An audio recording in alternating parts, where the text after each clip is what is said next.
Well, thanks for watching Virginia This Morning. It's time for dessert. Check out Chef Ausar's red, white, and blueberry sweet creation. Well, if you are looking for the perfect sweet treat, our next guest is here with some help for you. This is Executive Chef Ausar AriAnkh. We're so excited to have him back on the show from the Kitchen Magician Catering Company. Good morning, Chef. Good morning. So we are making the perfect summer treat. This is your red, white, and blueberry cobbler. Yes, yes, it's definitely a great summer treat. All of the fruits are in season, or the berries, they're all in season. Very easy to get your hands on, and they're very sweet because they're in season. So seasonality plays a big part in something having its peak flavor. So, and also being economic in cost. So it's definitely great for the season. Perfect time of year for this. I cannot wait to see how you put it all together. I'm sure it's going to be beautiful. So what's our first step for this cobbler? Okay, the first step for it is we have our berries here. So I have some strawberries, some blueberries, and some raspberries. And I quartered the strawberries. Quartered them means I just cut the top off and then I cut them into like quarters. You get 4 slices out of them, and that's pretty much it. You want to cut them down. You don't want them to be big because they'll be a lot bigger than the blueberries and raspberries, and in the cooking process, you get uneven cooking. So you try to make them have some uniformity in the size. So this is a very, very simple dish to make, very easy, not that many ingredients. What I'm gonna do is I'm gonna take some zest from a lemon and go ahead and put that in there. So, Here's a question that I have about zesting. I never know how much to use. Do you just want to get a little color on there, or how do you know how much zest you need, or if you're over zesting? okay, what I like to say is the amount of zest would be the equivalent to if you were sprinkling it with like the rock sugar.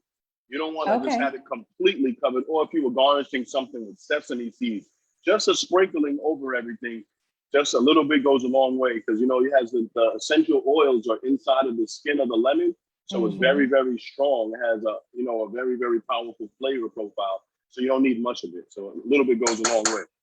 Good to So know. I got that in there. I'm gonna go ahead and add some sugar to my berries. Got that in there, and then I just have some cornstarch. So I take those components right there, and then I'm just gonna mix those around. Have a quick little dance.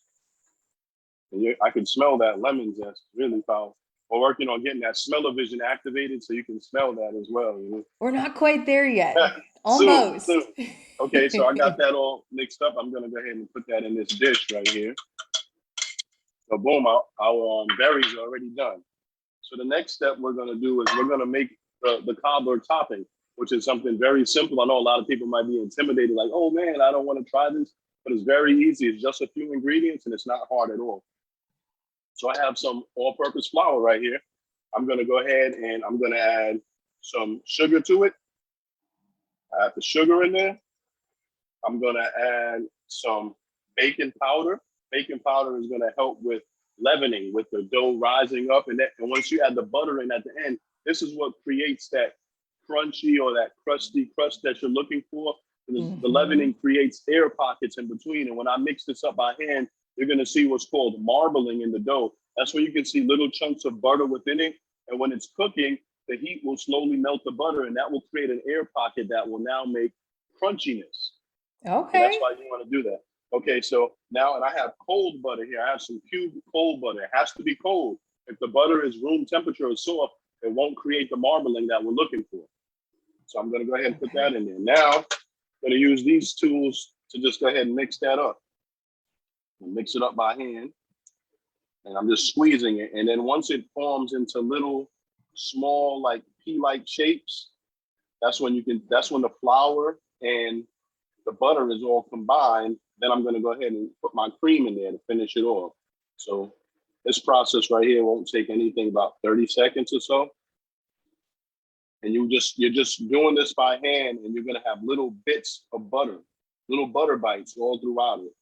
And then once we add the cream and it all comes together, those little tiny bits of butter is what's going to create, like I said, those little crunch pockets when we make the cobbler crust. Okay, so now I got my Nice. cream.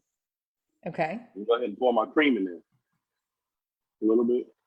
And now what we're going to do is just mix this around till it all comes together. Comes together fairly easily.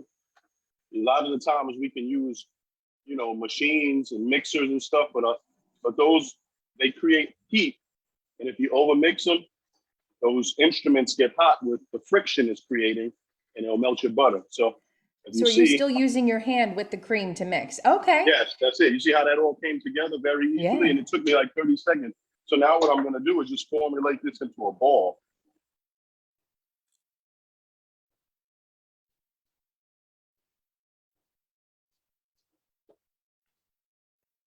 Okay, so this is all formed into a ball nicely. And that's it. So we have a nice ball right here. And then what you would do after this step is just put this on a floured surface and roll it out with your rolling pin, and then cut out or stamp out the size of the cobbler topping that you would need for the dish. But I already proceeded, I already got that part done. So you can see I rolled some and I stamped them out. And if you look closer, you can see how you see like little spots within it. Those are the little butter chunks that I was speaking of. That is what's called the marbling in the flour, in the dough. So that's what's going to create that nice crunch and crispiness that we're looking for. So I'm going to go ahead and put that on the top. And I use the dish itself to stamp it out so it would be a perfect size. Okay. So you can use whatever dish you're going to use to stamp it out. And now I have a little egg wash right here. It's just some egg that I whisked around. I'm going to go ahead and brush on the top of this. So it's brushed on in nicely, and I have a little bit of sugar. Sprinkle that sugar on the top. That's going to create that beautiful crust that we're looking for. And now we're going to put this into a 350-degree oven for about 35 minutes. See how it looks like that? I'm going to put that in there. And then with the magic television, we have one that's ready to come out right now. Pull it out. And I have one right here. I'm excited to see this. If I put this on this plate, so I'll show you what it looks like prior to garnishing it. See what it looks like right here. Got a nice golden color on the top. Looks good. And now we're going to garnish it. So what we'll do with the garnishing process, we'll go ahead and put a scoop of vanilla ice cream on top of it, some whipped cream, and some berries and some powdered sugar. So we'll go ahead and do that garnish right now. So I got some vanilla ice cream nicely. And scoop that up. Yeah, we've got about a minute left. So we're putting the finishing toppings There there on top, right? Yep. And now I got the whipped cream. Beautiful. And I'm going to go ahead and I got a fanned strawberry that I cut and fanned out so it can look fancy. Beautiful. Nice little. And now I'm just going to sprinkle some powdered sugar on the top. Make it rain. And we're done. And we have our set to go. Oh, that looks so good. Thank you so much for walking us through that. That is the red, white, and blueberry cobbler. Executive Chef Ausar AriAnkh shared that recipe with us, so we're going to put that on our website by early this afternoon. We appreciate you being here. Oh, thank you so much. And if anybody is trying to contact me, you can find me on social media. On Facebook, you can look me up as the Kitchen Magician or Ausar AriAnkh.